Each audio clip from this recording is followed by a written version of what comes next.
Bienvenue dans ce deuxième épisode de cette thématique, la petite histoire consacrée aux grandes victoires navales françaises et après la bataille de Palerme qu'on a vue la semaine précédente, on reste dans le grand siècle sous le règne de Louis XIV. Parce que, comme je vous l'ai dit, des victoires navales françaises pendant le grand siècle, il y en a eu et c'est pourquoi je me devais au moins d'en prendre deux parce que c'était une belle époque quand même. Ainsi, cette fois, nous sommes en pleine guerre de la Ligue d'Augsbourg, nous sommes en 1690 et cette fois, après les Espagnols et les Hollandais, cette fois, mes amis, on va enfin canonner du roast beef, du bon roast beef flottant. C'est la flotte de l'amiral Tourville qui est au cœur de cette bataille, qui a lieu dans la Manche en plus, et dans un contexte très particulier, et c'est une victoire française, bien qu'elle nous laissera un peu sur notre faim. Les Anglais l'appellent la bataille de Beachy Head, vous voyez, mais pour nous, c'est la bataille du Cap Bévesier, parce qu'on a gagné, donc quelque part, ferme-la. Bref, il y a plein de choses à dire là-dessus, c'est une grande victoire de la marine du Roi Soleil,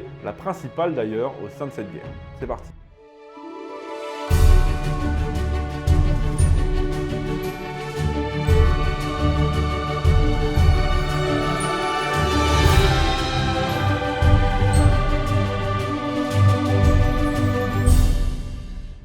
Nous sommes, je l'ai dit, en 1690, en pleine guerre de la Ligue d'Augsbourg. Rapidement, cette guerre oppose la France de Louis XIV à la totalité de l'Europe. Non, vous en faites pas, on a l'habitude. Et le but du Roi Soleil à ce moment-là, c'est d'apporter son soutien au roi déchu Jacques II d'Angleterre, réfugié en Irlande pour rallier les catholiques, car chassé par les Stuarts. Alors c'est la guerre pour le contrôle de la Manche parce que la France veut envoyer des troupes, chacun place ses pions et les Anglais avec leurs alliés hollandais ont une importante flotte dans la Manche qui projette même d'envahir la France. Pour remédier à cela, Louis XIV confie donc une importante flotte stationnée à Brest au vice-amiral de Tourville, un homme très compétent avec pour mission de détruire la flotte anglo-hollandaise.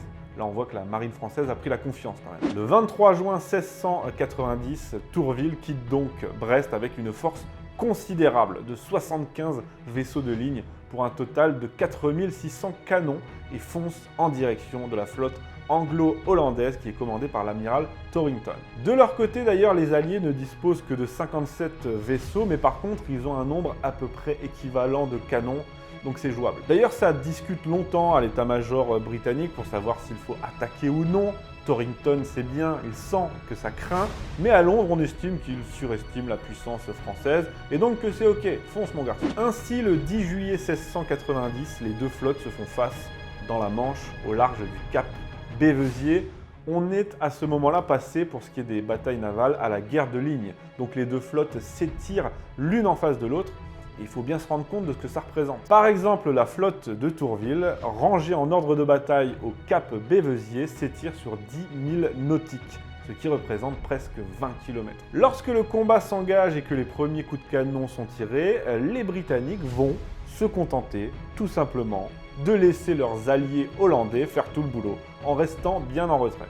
Un classique quoi. Logiquement, les Hollandais qui sont complètement envoyés au charbon se font rapidement dérouiller par la puissance et l'efficacité du feu français et malgré le fait qu'ils en prennent plein la gueule pendant des heures, les Anglais ne bougent pas. Enfin si, mais vite fait quoi, comme ça, de loin, un petit boulet par-ci par-là, histoire de dire quoi. Franchement, c'est signé. Et puis il y a le soutien moral aussi.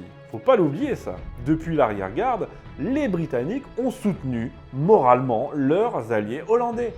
Ils les ont même encouragés. Bref, à la mi-journée, la bataille est pliée. Les Anglo-Hollandais ont perdu 17 vaisseaux. C'est une catastrophe. Et les Français, pas un seul. Donc c'est une victoire totale et logique, vu le comportement des Anglais, mais en revanche, elle sera malheureusement trop peu exploitée. Parce que voyez-vous, les Anglais, eux, ils avaient mouillé l'ancre. Et les Français, non. Ils se battaient, je le précise. Du coup, la marine royale va être emportée en retrait par le courant de la marée qui va l'éloigner des navires anglais. Et puis, juste au passage, le fait qu'ils aient mouillé l'ancre prouve bien encore une fois que les roast beef, sur le coup, ils étaient complètement en mode popcorn. Il faudra aux Français attendre que la marée s'inverse pour poursuivre les Anglais, mais à ce moment-là, ils ont déjà plié les Gaules et ils se sont réfugiés dans la Tamise. Et oui, ça vaudra à Tourville d'être très critiqué parce qu'il n'a pas été plus entreprenant, il n'a pas su anéantir la force anglaise, mais pour le coup, j'ai envie de dire, c'est pas tellement de sa faute. Lui, il était en ordre de bataille, il a maintenu sa ligne de bataille, parce qu'il était dans une bataille. Les Anglais, eux, leur projet depuis le début, c'était d'envoyer les Hollandais tâter le terrain et de se barrer si ça tourne mal. Ce qu'ils ont fait. Parce que vous pouvez être sûr que si par exemple les Hollandais avaient pris le dessus, les roast-beef seraient arrivés au dernier moment, ils auraient tiré 2-3 coups de canon et hop, grande victoire britannique. Oui monsieur, il n'empêche que ça nous laisse sur notre faim, mais ça reste une très grande victoire navale française sur les Anglo-Hollandais, la plus grande de cette guerre, dans la Manche, qui plus est, et que ça va permettre à la France du Roi Soleil d'être justement maîtresse de la Manche. Maître de la Manche, ah si on l'avait été en 1805, croyez-moi, le monde aurait une autre gueule aujourd'hui. N'oubliez pas ce que Napoléon disait, qu'il suffisait à la France d'être maîtresse de la Manche 6 heures pour que l'Angleterre cesse d'exister.